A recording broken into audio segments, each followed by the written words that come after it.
Welcome back to another episode of Motogp Mac, and today we're going to talk about Livio Suppo giving an interview stating that Honda didn't listen to Danny Pedrosa or Cal Crutchloh's warnings about what was going on with the Honda Motogp bike.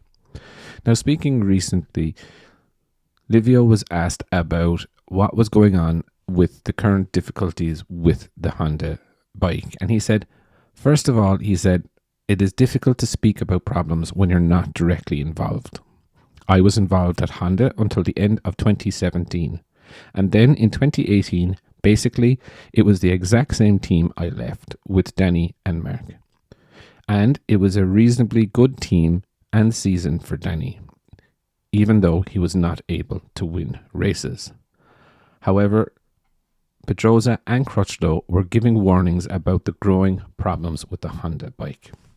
He said, you will remember some interviews by Cal that were not so nice about the bike, Suppo said. Danny was also complaining, but not in public, but in technical meetings, that the bike was becoming more and more difficult to ride. But Marquez was winning and ramped home to the 2018 title with 12 wins and another title in 2019. So their words were falling on deaf ears. Of course, Lupo said with the talent of Mark, it was a big help.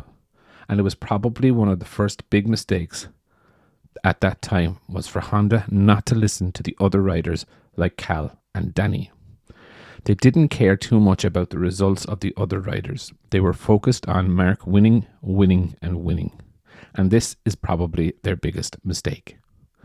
And then, when they realized it, it was basically together with the accident of Mark in 2020. It was far too late. But that's why I don't think in Jerez 2020 is the main reason why Honda was struggling so much in the past few years. I believe it was a combination of things.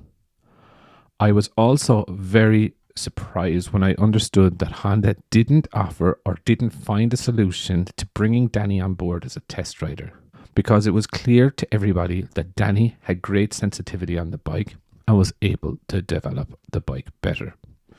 Now, I think this is pretty straightforward from Suppo, and this kind of goes along in the lines of what we said over the course of the years. You could see kind of from 2016, 2017 on, and I proved this in a video, that the Honda bike started to really decline in those years, and Mark, as a rider, was able to capitalize on that because he was able to go past that limit, but the rest of the riders were not. And, you know, it's really interesting that Suppo has come out and said, as this has what was going on behind in the background, that Cal and Danny were giving it socks to Honda, but Honda were not listening.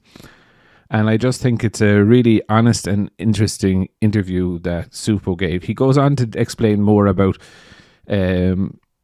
his relationship with Honda over the course of the years and etc. But I just think it was a really interesting comment. It gives us good insights into, you know, and I suppose a little bit more proof that Honda is currently in this situation as a victim of itself. It didn't listen to its other riders. It was only focused on winning, which I get and I understand. Every team is focused on winning, but you know, if your first rider falls, which has happened in 2020, you know, Honda have found themselves in this massive predicament. But I would definitely love to know your thoughts.